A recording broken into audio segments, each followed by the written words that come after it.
The last Back to the Movies I did saw the start of a brand new decade, 1990.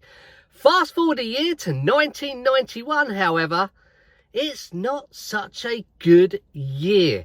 And as Kevin Costner really made two movies that has made it into the top 5.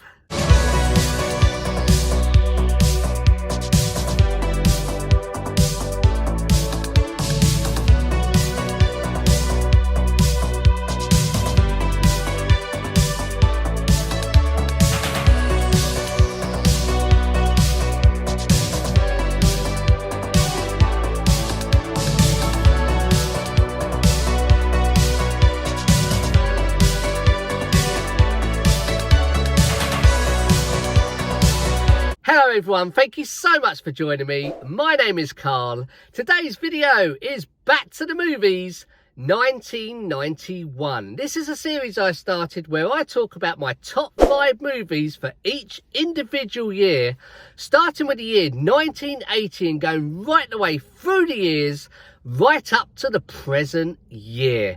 Also, we'll be taking a look at the news for 1991 and what was the #1 toy for 1991 as well.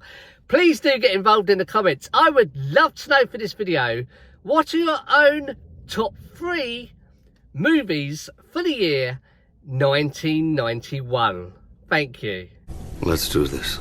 Let's begin with the news. And one thing I've noticed about going through the news all the way through the 80s and even the start of the 90s is there was a hell of a lot of plane and train crashes. On the 14th of April 1991, 20 paintings were stolen from the Van Gogh Museum in Amsterdam. And with an hour of them being stolen, the paintings worth an estimated £500 million were found abandoned near the museum. And on the 26th of April in central USA, a staggering 55 tornadoes break out.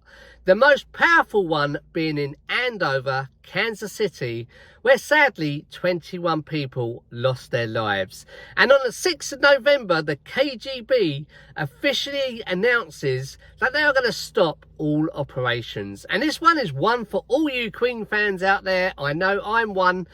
On the 24th of November 1991, one day after announcing to the public that he has AIDS, Queen's lead singer Freddie Mercury dies of AIDS. So what was the #1 toy for the year 1991? Well, I know I had one of these and I loved it. It was the Super Nintendo. This 16-bit console sold over 49 million units worldwide. Okay, let's move on to the best 5 movies for the year 1991. I do have 3 honourable mentions. These are movies that were good but not quite good enough to make my top 5 list.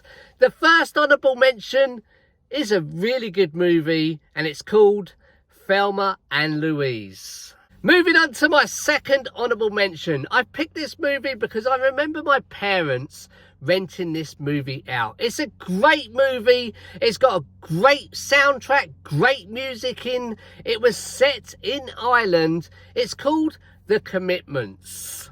I've picked this movie for the memories. There is a particular scene in this movie that had my dad in stitches. He could not stop laughing. Every time I say it today, he still laughs about this particular clip.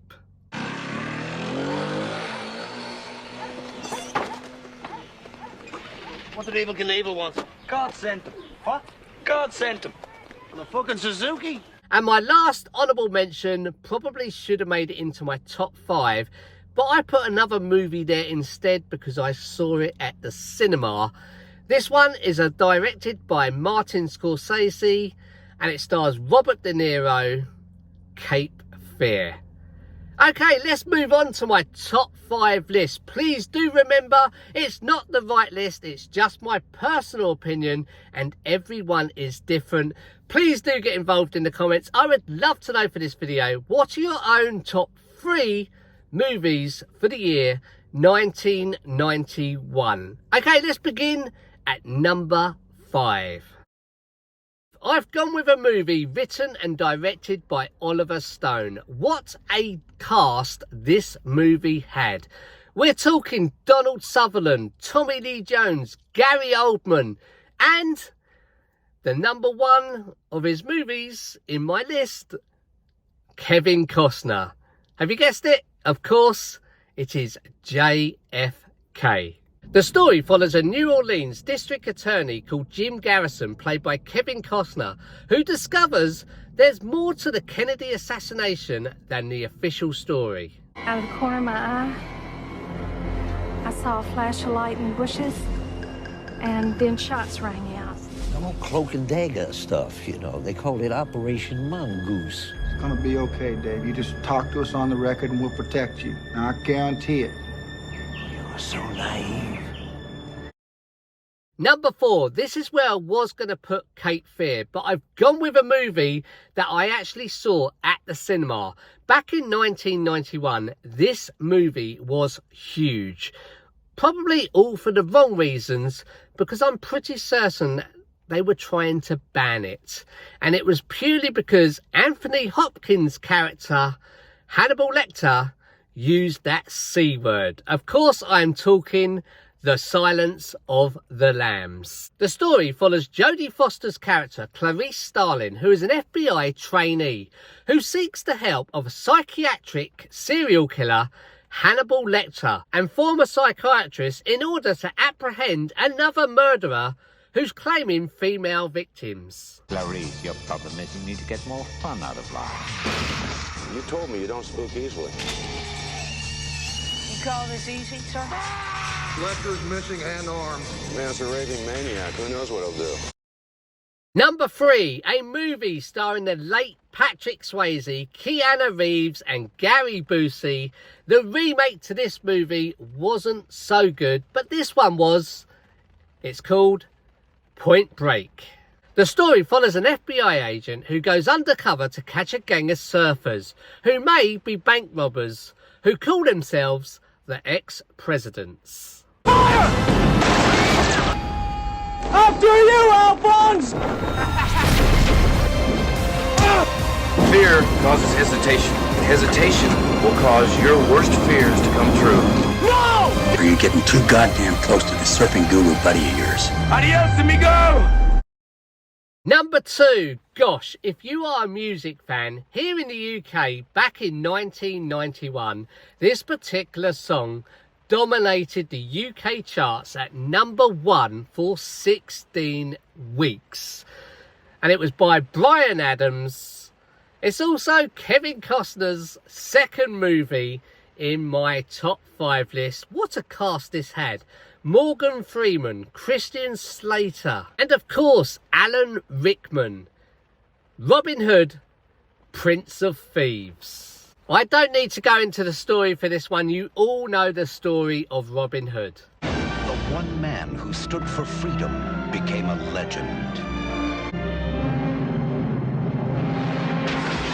Kevin Costner, Morgan Freeman, Christian Slater, Alan Rickman, and Mary Elizabeth Mastrantonio.